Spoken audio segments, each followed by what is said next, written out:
VP Inday, marami po kasing claims circulating on different social media platforms, ma'am. Putting your statement doon sa London rally niyo, ma'am, out of context. Na sinabi niyo daw, pinapalabas na, lalabas na si PRRD next week from the ICC, ma'am. Just to set the record straight, is there a truth to that claims? Wala akong sinabi doon sa speech ko na lalabas sa CPR next week. Hindi ko alam kung saan nagsimula yung ganon, pero definitely wala doon. Sa transcript na nagsabi ako na lalabas na si PRD sa ICC or lalabas na si PRD next week.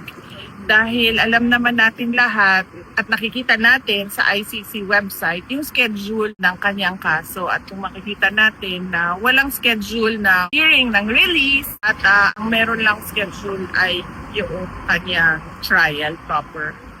VP, okay lang ba si PRRD with the heat right now with the current weather in Netherlands?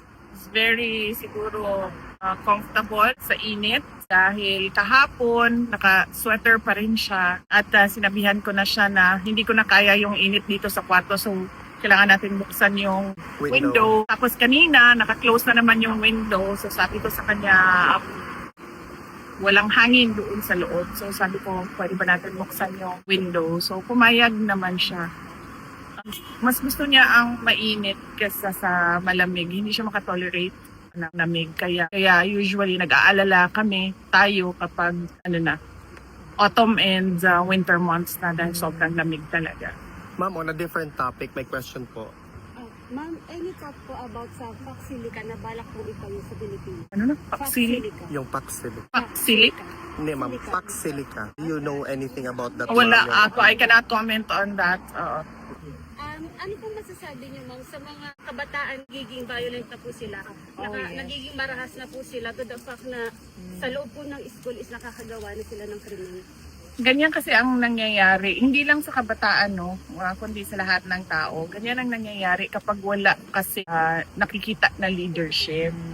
Nagkakanya-kanya yung mga tao. Kung makikita ninyo sa mga empleyado ng gobyerno ngayon, ganun din yung mentality nila. Nagkakanya-kanya sila. Kasi wawala yung moral ascendancy nung nasa taas. Yung mga nasa taas.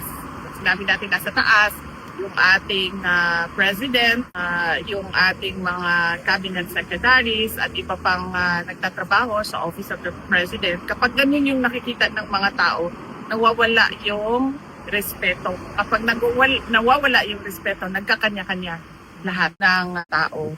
That is a manifestation of a weak leadership. VP Inday, just to close out the interview, do you have a message to the Filipino people? Actually, there's a lot of statement coming from or reaction nila sa SONA. Awang promises lang daw kuno ni BBM. And actually, I'm one of the many Filipinos who are very much excited, no?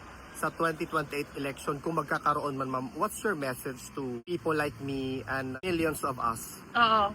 Para na ako silang plaka basta paulit-ulit na masasalamat sa lahat ating mga kababayan sa Pilipinas at sa buong mundo. Pero pareho pa din yung aking mensahe. Ang aking mensahe is a message of gratitude sa patuloy na suporta. And I can only pray that God will bless you in your personal lives because of your love for your country.